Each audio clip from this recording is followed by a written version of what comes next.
Halo teman-teman semuanya, apa kabarnya kalian di hari ini?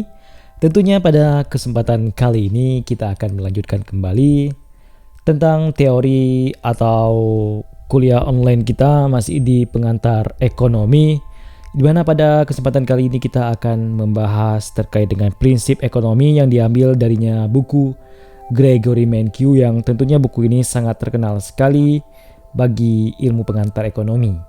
Ya, kita mulai saja. Ya, pengenalan. Ya, 10 prinsip-prinsip ekonomi tentunya yang akan kita bahas dalam materi ini. Apa sih sebenarnya ilmu ekonomi itu? Ya, kata ekonomi berasal dari kata Yunani untuk seseorang yang mengelola sebuah rumah tangga, di mana rumah tangga dan ekonomi menghadapi berbagai banyak keputusan atau masalah. Terkait dengan yang pertama, siapa yang akan bekerja, barang-barang apa dan berapa banyak dari mereka yang harus mereka produksi, dan sumber daya apa yang harus mereka gunakan dalam produksi, dan pada harga berapa barang yang akan dijual. Ya, masyarakat dan sumber daya yang langka. Ya, pengelolaan sumber daya masyarakat yang sangat penting karena sumber daya yang langka tentunya. Kelangkaan berarti bahwa masyarakat memiliki sumber daya yang terbatas dan karena itu tidak dapat menghasilkan semua barang dan layanan yang orang ingin miliki. Ekonomi adalah suatu studi tentang bagaimana masyarakat mengelola dan mengatur seluruh sumber daya yang langka. Lantas bagaimana orang membuat keputusan? Ya, orang-orang akan menghadapi pengorbanan, biaya pada sesuatu yang akan diberikan untuk mendapatkannya. Orang rasional berpikir pada batas dan respon orang untuk insentif.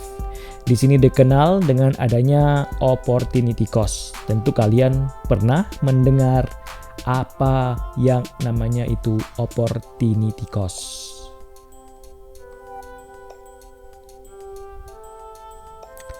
Ya, bagaimana orang berinteraksi dengan lainnya? Ya, perdagangan dapat membuat semua orang menjadi lebih baik. Pasar biasanya jalan yang baik untuk mengatur kegiatan ekonomi, dan pemerintah terkadang dapat meningkatkan penghasilan ekonomi. Kekuatan dan tren yang mempengaruhi bagaimana perekonomian secara keseluruhan bekerja. Ya, standar kehidupan tergantung pada produksi suatu negara tersebut. Harga meningkat ketika pemerintah terlalu banyak mencetak uang dan masyarakat menghadapi perdagangan jangka pendek antara inflasi dan pengangguran. Inflasi dan pengangguran adalah salah satu dari permasalahan ekonomi yang dikaji dalam ekonomi makro. Ya, prinsip yang pertama yaitu orang-orang menghadapi namanya perdagangan, yang artinya tidak ada sesuatu hal seperti makan siang yang gratis. No, tidak ada makan siang gratis. Semua orang perlu untuk berkorban, untuk bekerja, untuk mendapatkan kebutuhannya.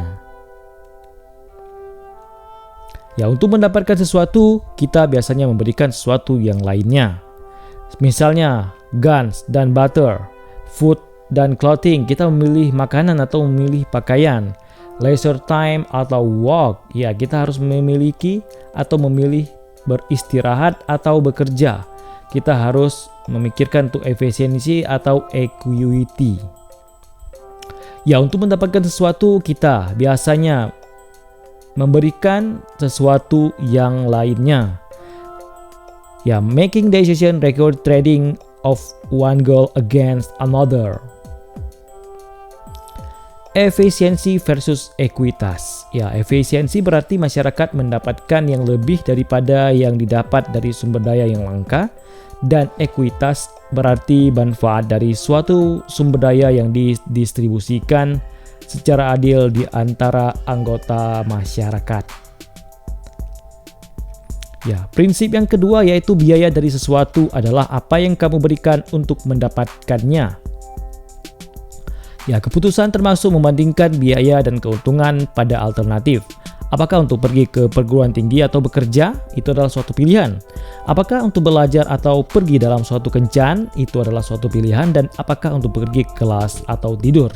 Kalian bisa memilih. Itu semuanya termasuk pilihan ekonomi, di mana ada plus minus dan di situ terdapat adanya opportunity cost. Sesuatu yang kalian korbankan tentu untuk mendapatkan hal yang lainnya. That's right. Kalian mengerti semuanya?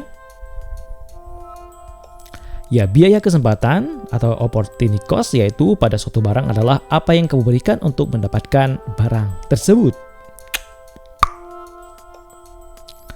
Ya, prinsip yang kedua yaitu biaya dari sesuatu adalah apa yang kamu berikan untuk mendapatkannya. Ya, ini adalah pemain basketball. L.A. Lakers, bintang bola basket Kobe Bryant memilih untuk melewati kuliah dan langsung dari sekolah menengah ke profesional di mana ia telah menerima jutaan dolar. Dia tidak memilih untuk berkuliah, tapi dia memilih untuk bergerak di dunia profesinya yaitu sebagai atlet. Itu adalah opportunity cost. Mereka atau dia mendapatkan manfaat dari itu. Prinsip yang ketiga yaitu orang rasional berpikir pada batasnya. Ya, perubahan batas kecil yaitu tambahan penyesuaian ke perencanaan yang sudah ada dan dilakukan. Ya, di sini ada suatu ketempusan yaitu people make decision by comparing cost and benefit at the margin. Prinsip yang keempat yaitu tanggapan orang untuk insentif. Ya, perubahan batas di biaya atau keuntungan motivasi orang untuk menanggapinya. Ya, keputusan untuk memilih suatu alternatif dari yang lainnya terjadi ketika alternatif itu melebihi batas keuntungan. Ini adalah disebut dengan batas biaya. Gimana? Kalian mengerti? Prinsip yang kelima yaitu perdagangan dapat membuat semua orang menjadi lebih baik. Ya, orang memperoleh dari kemampuan mereka untuk berdagang dari satu sama lain. Ya, hasil kompetisi ini diperoleh dari berdagang dan perdagangan memungkinkan orang untuk memspesialisasikan di mana mereka melakukan hal yang terbaik. Prinsip yang keenam yaitu pasar biasanya cara yang baik untuk mengatur kegiatan ekonomi. Ya, sebuah ekonomi pasar adalah ekonomi yang mengalokasikan sumber daya melalui keputusan desentralisasi banyak perusahaan dan rumah tangga ketika mereka berinteraksi di pasar barang ataupun pasar jasa. Ya, rumah tangga memutuskan apa yang mereka beli dan siapa yang mereka pekerjakan. Dan perusahaan memutuskan untuk mempekerjakan dan memproduksi suatu barang yang terspesialisasikan. Bagaimana? Kita lanjut? Oke. Ya.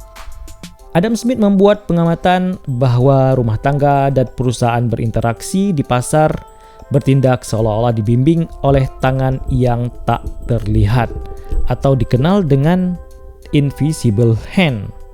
Ya, ketika rumah tangga dan perusahaan melihat harga ketika mereka memutuskan apa yang harus dibeli dan dijual, mereka tidak sadar memperhitungkan biaya sosial dari tindakan mereka. Ya, akibatnya harga memandu para pembuat keputusan untuk mencapai hasil yang cenderung memaksimalkan dan kesejahteraan masyarakat secara keseluruhan. Prinsip yang ketujuh, yaitu pemerintah terkadang dapat meningkatkan hasil pasar. Ya, kegagalan pasar atau market failure terjadi ketika pasar tersebut gagal menyediakan sumber daya yang efisien.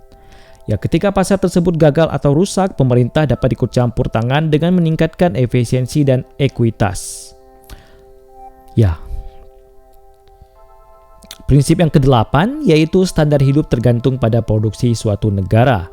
Dengan membandingkan nilai pasar total suatu produksi negara dan dengan membandingkan nilai pasar total produksi perorangan atau pendapatan perorangan, dan hampir semua variasi dalam standar hidup dijelaskan oleh perbedaan dalam produktivitas negara. Ya, produktivitas adalah jumlah barang dan jasa yang dihasilkan dari setiap jam waktu seseorang bekerja. Dan prinsip yang kesembilan, yaitu harga meningkat ketika pemerintah mencetak terlalu banyak uang. Inflasi adalah meningkatnya keseluruhan tingkat pada harga suatu perekonomian. suatu penyebab inflasi ialah meningkatnya jumlah uang. Ketika pemerintah menciptakan uang yang besar dan nilai uang itu jatuh. Dan prinsip yang ke-10 yaitu masyarakat menghadapi perdagangan jangka pendek antara inflasi dan pengangguran. Kurva Phillips mengilustrasikan pendapatan antara inflasi dan pengangguran. Ketika inflasi turun, maka pengangguran meningkat. Ini adalah perdagangan jangka pendek. Ya, orang-orang mengubah perilaku mereka dalam menanggapi insentif yang mereka hadapi. Inilah ringkasan dari materi yang telah kita sampaikan ini.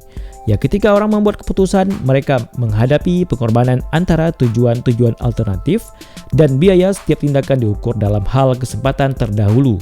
Dan orang-orang yang rasional mengambil keputusan dengan membandingkan biaya marginal dan manfaat marginal.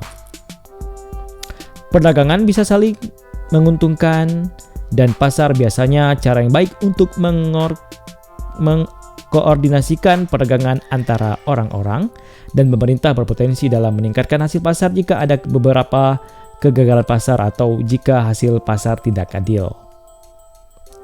Dan ringkasan terakhir yaitu produktivitas adalah sumber utama dari standar hidup dan pertumbuhan uang adalah sumber utama dari inflasi, dan masyarakat menghadapi berbagai perdagangan jangka pendek antara inflasi dan pengangguran.